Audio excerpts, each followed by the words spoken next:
Hello everyone, hope you're all doing well. Got another crossout video for us today, guys. Now in today's video I wanted to do something a bit different and go over the planned balance changes for next month. The reason I wanted to do that is because, in all fairness, the developers, the majority, or well, practically everything that they're proposing here, in my opinion, is a very good, healthy and logical addition to the game. So I will admit that I do tend to do quite a lot of videos pointing out the things that developers don't get right. Like, for example, if something is overpowered or not working correctly, then odds are I will do a video on it and say as such. I feel like that's important for a game, to point out the flaws, so that, because no game is perfect, and if you point these things out, then they will get fixed quicker, and it's just healthier for the game, in my opinion. But also, on the flip side, I feel like if the developers make very good, very healthy changes to the game, then you should also praise them for that and bring awareness to it. So basically in this video, what I wanted to do is a nicer, quick, 5 to 10 minute video going through what I think are the most important parts of these balance changes, and just going through like a highlight reel of most important to least important.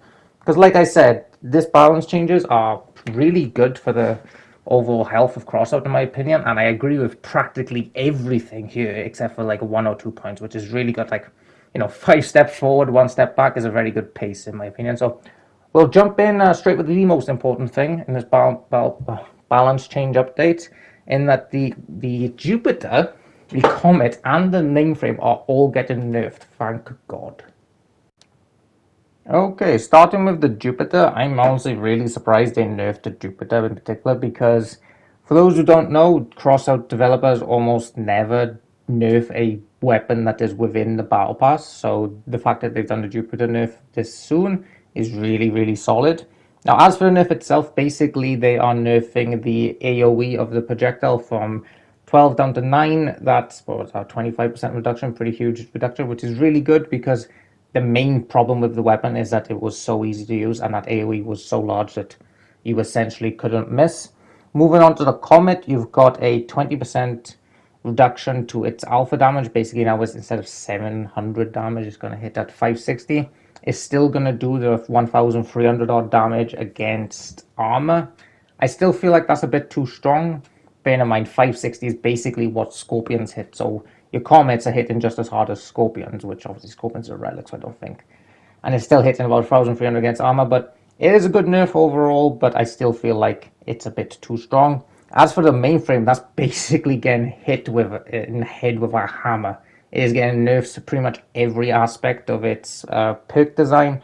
Also, another nerf to the mainframe is that the cohort is getting buffed to have the same mass as the mainframe. So now there's actually a reason to use another heavy cab as opposed to the mainframe, because previously the mainframe had such high mass that you could run it and a or your bun for the same mass as like most other cabins could with, say, a Pegasus or a Colossus. So now it will actually the mainframe will actually have some competition for once, thank God.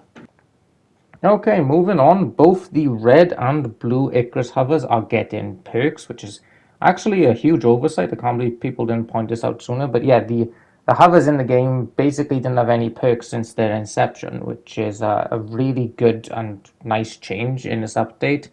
Okay, and probably the last really big change coming in this update is that practically all of the shotguns are getting a range and a damage buff, which is incredibly good.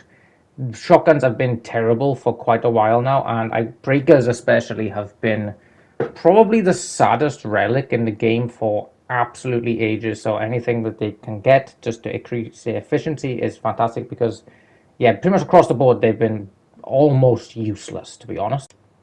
All right, I'm finishing up. There's the little changes. Basically, all of the trucks are getting a speed increase of roughly 5 kilometers an hour, which is really good. Since it changed to the Golden Eagle pick, they've needed that. They've just been too slow across the board. We're getting a buff to pretty much everything that has a fire puddle. So the mandrakes, the incinerators, and the porcupines are all getting their fire puddle buff, whereby they heat faster, which is a really good change. All of those weapons needed the buffs and need as much help as they can get, to be honest.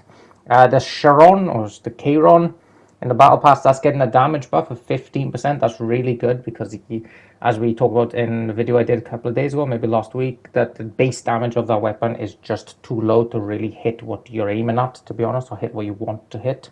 The widgets, they're getting their power nerfed, which is really good because they had incredibly high power in their wheel mode to the point where they can basically just bully most other cars. And yeah, there's a bunch of other little changes coming that are all really solid, but not like much going over here, in my opinion.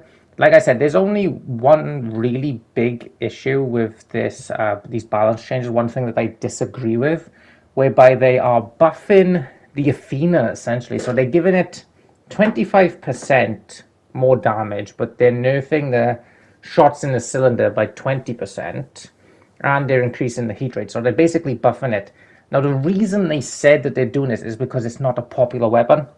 I'm going to be doing a video tomorrow basically showing why this is a mistake, and that Athena is one of the most overpowered weapons in the entire game.